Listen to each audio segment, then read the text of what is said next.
नमस्कार, आप देख रहे हैं आज तक अभी तक न्यूज। आइए डालते हैं एक नजर आज की खबर पर भी। साहब शरीर तो झुलस गया मेरा जनता और शासन की सेवा में, अब तो मेरा न्याय कर दो। जी हां, ये पुकार है शासन से लाइनमैन सहायक राजेश द्विवेदी की। जानकारी देने के बाद भी 11,000 वोल्ट की लाइन रवि कुशवाहा द्वारा चालू कराई गई आग के जैसे धू धू कर सुलग कर जमीन पर गिरा राजेश द्विवेदी का शरीर।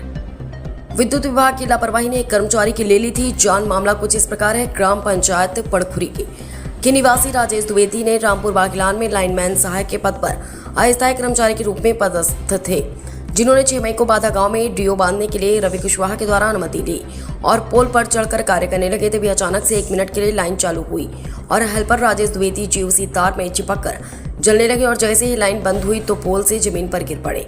वहीं पर मौजूद ग्रामीणों ने देखकर शोर शराबा किया और रामपुर हॉस्पिटल ले गए। बिगड़ते हालात को देखते हुए डॉक्टरों ने बिड़ला हॉस्पिटल सतना के लिए रेफर कर, पर हालत गंभीर के चलते वहां के डॉक्टरों ने भी बिना समय गंवाए जबलपुर के लिए रेफर कर दिया। उसके बाद भी जब हालत गंभीर समझ आई तो पीड़ित को नागपुर के लिए रेफर किया गया। अब खतरे से बाहर है, पर इस दुर्घटना में उनकी रीढ़ की हड्डी टूटी, दोनों पैर जल गए और दोनों हाथ पूरी तरह से करंट की चपेट में आकर झुलस गए। अब मामला यहाँ पर उठता है कि इतने बड़े एक्सीडेंट होने के बाद उन्हें शासन द्वारा सहायता राशि के रूप में सिर्फ 10,000 रुपए की राशि दी गई, जबकि उनके इलाज में लाखों का खर्चा आ चुका और उनका शरीर भी अपाहिज हो चुका है। तो सवाल अब यह उठता है कि अब वो अपने इलाज के लिए इतनी राशि कहां से लाएं। अभी तो कर्ज लेकर किसी भी तरह से उनके घर वालों ने उनकी जान तो बचा ली, पर अब आगे उनके बच्चों की और उनके परिवार की जिम्मेदारी कौन लेगा।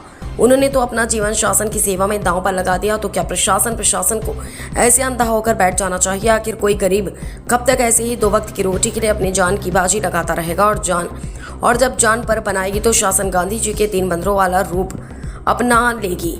अब यह देखना है कि इस खबर के चलते कितने अधिकारियों के कान में जू रेंगती और इन्हें न्याय दिलाती है। यह सब के सब मूक बाधिर बने बैठे रहेंगे।